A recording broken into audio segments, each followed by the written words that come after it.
Converso com Alexander Fier, o primeiro do ranking brasileiro de xadrez. Primeiro do ranking brasileiro de xadrez, moleza. Primeiro do ranking da América do Sul de xadrez. Exatamente. Não é pouca coisa, né, Alexander? Você sabe que não é pouca coisa, né? Não, Em que lugar você está no ranking mundial? 95. Quer dizer, já está entre os 100 primeiros enxadristas do mundo. Pela primeira vez eu consegui. Ano passado eu não estava nem entre os 200. Era quarto do Brasil, era... Daí, desse ano passado para cá que eu dei esse salto, consegui. Como é que se dá esse salto?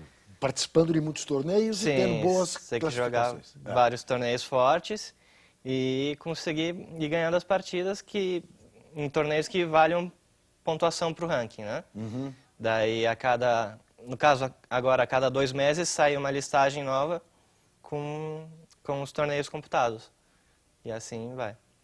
Quem te banca? Bom, eu tenho meu salário para jogar os jogos abertos, mas a princípio para os torneios, a maioria dos torneios sou eu mesmo. Mas a vantagem do xadrez é que é um esporte que não é tão caro assim. Claro. Eu tenho mais gastos com passagens e normalmente a organização do campeonato me dá hotel e essas coisas, essas facilidades para eu jogar o campeonato, né? E agora, se você ganha, você recebe um prêmio? Exatamente, normalmente. E são bons os prêmios, Alexander? Me dê uma ideia. Um torneio importante que você ganha quanto? 5 mil dólares? 20 mil dólares? Em novembro eu estou indo agora para a Rússia jogar a Copa do Mundo, que é um dos torneios mais importantes que existem, né?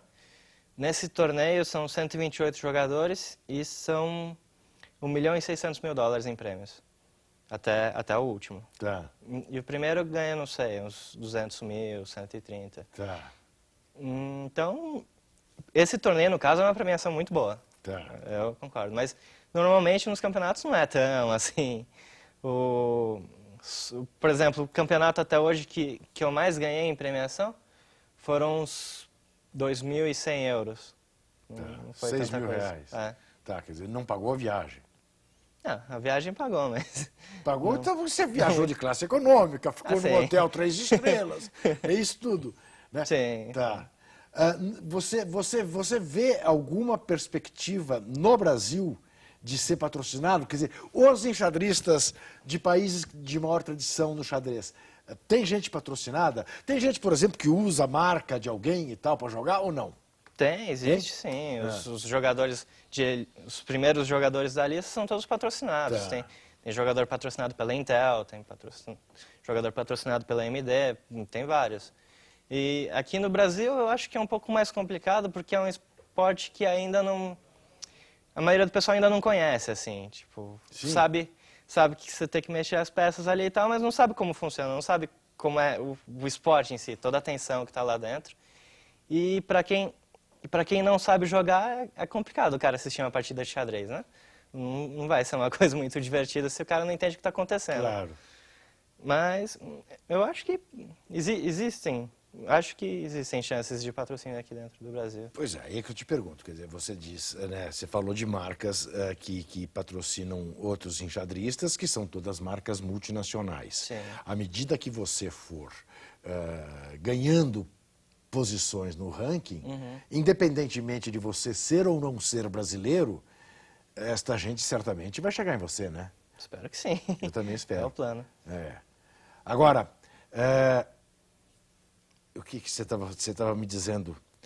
Sim, você estava me dizendo da torcida, né? A torcida tem dificuldade, o cara que não sabe jogar terá dificuldade para acompanhar, evidentemente. Não vai se interessar. Você já jogou alguma vez contra o Mequinho? Porque eu li em algum lugar que o Mequinho está querendo te desafiar pelo fato de você ser... Na verdade, esse desafio está acontecendo agora. Começou quarta-feira e vai até domingo. Está sendo no Colégio Santa Cruz, patrocinado pela Liga de Xadrez do Colégio Santa Cruz. Então está sendo lá no teatro. Tem a mesa aqui com a gente jogando. Tem um telão atrás, gigante, mostrando a partida, para o pessoal da plateia, e tem uma sala anexa com um mestre mostrando, analisando a partida, mostrando o que poderia ser feito e tal. E a gente está jogando. Jogamos quarta-feira, quinta e agora as duas últimas vão ser às 9 da manhã, do sábado e domingo. Você já está vendo essa entrevista depois que isso tudo já aconteceu. Como é que está nesse momento? Nessa sexta-feira de tarde? Nesse momento estamos empatados em 1-1. Empatado em 1-1. É a primeira vez que vocês jogam um contra o outro? Não, já jogamos em alguns outros campeonatos, mas um desafio assim de 4 partidas é a primeira vez. Tá. Isso altera o teu sistema nervoso? Você fica mais nervoso, mais ansioso, mais tenso? Altera o teu jeito de dormir e tal ou não? Quanto mais importante o campeonato, quanto mais importante o desafio, mais tensão, mais nervoso, né? Até porque a partida em si não é só aquelas 3 horas que eu fico em frente ao tabuleiro, começa muito antes. Por exemplo, para jogar contra o Mackin, né? Tá. Eu tenho um programa com uma base de dados de 4 milhões de partidas do mundo todo, de todos os campeonatos que estão acontecendo e aconteceram, tem nessa base de dados. O que eu faço? Eu vou e busco as partidas que o Mackin jogou. A partir dessas partidas eu faço um perfil dele, vejo o que ele gosta, o que ele não gosta, que aberturas que ele joga, quais os pontos fortes e os pontos fracos, e tento modelar alguma estratégia a partir disso para deixar ele desconfortável, para fazer com que entre numa coisa que eu gosto e ele não gosta. Então, e nisso, todos os dias, por exemplo, eu fico preparando ali umas 3, 4 horas, só para saber o que eu vou jogar no dia. E aí tem mais as 3 horas da partida ainda por cima. E depois da partida eu vejo o que eu errei, onde que eu podia ter jogado melhor, para tentar não repetir os mesmos erros. A sensação de um checkmate, Alexander, você diria que é comparável à sensação de um gol, à sensação de uma cesta que define um jogo? Eu acho que sim. Eu acho que realmente tem dias ali que eu ganho a partida e saio querendo correr, querendo gritar, assim, vibrar mesmo. Tá. Mas normalmente, como está num ambiente mais fechado, você não pode fazer isso, né? Mas a alegria eu acho que é como qualquer esporte. Sensação de vitória, de ter conseguido o objetivo, é fantástica. Você sabe que tem uma piada famosa nos tempos em que o Mequinho estava fazendo muito sucesso, de que ele estava jogando um torneio em Copenhague, na Dinamarca, aquela coisa, plateia silenciosa, vendo o jogo. Las tantas, você já ouviu essa piada, não? Não. Las tantas ouviu-se um berro. Come a rainha desse gringo, Mequinho! Era um brasileiro enlouquecido, torcedor de futebol. Aqui no Brasil, evidentemente, no meio do xadrez, você é um cara que todo mundo conhece. Sim. Todo mundo sabe. Você sabe, nós temos esse dado, quantas pessoas jogam xadrez no Brasil? Cara, não faço ideia. Você não faz ideia? Mas quantos são federados, por exemplo? Isso, a federação... Não sei Não também. sabe? Mas, não sei, eu chutaria, o quê? Uns 30 mil federados. É Mas mesmo? não faço ideia, Tá. realmente não faço ideia. Tá.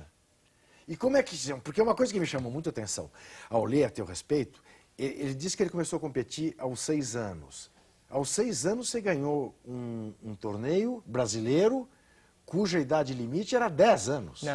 Não? Esse foi o paranaense. Foi o campeonato paranaense que aos 6 anos eu ganhei o sub-10, no caso. Brasileiro e pan-americano eu tive que esperar até os 8 daí. Grande diferença. Quer dizer, você foi campeão pan-americano e brasileiro e pan-americano aos 8 anos na categoria sub-10. Sim. Foi. Alexandre, você não ficou impossível, assim, como moleque, do jeito que você sendo um cara mais expansivo, você não correu o risco de ficar mascarado, ficar bestinha, se achar? Não? Eu acho que não, eu tento ficar na minha, mas assim, tento ficar mais tranquilo mesmo, disso aí não.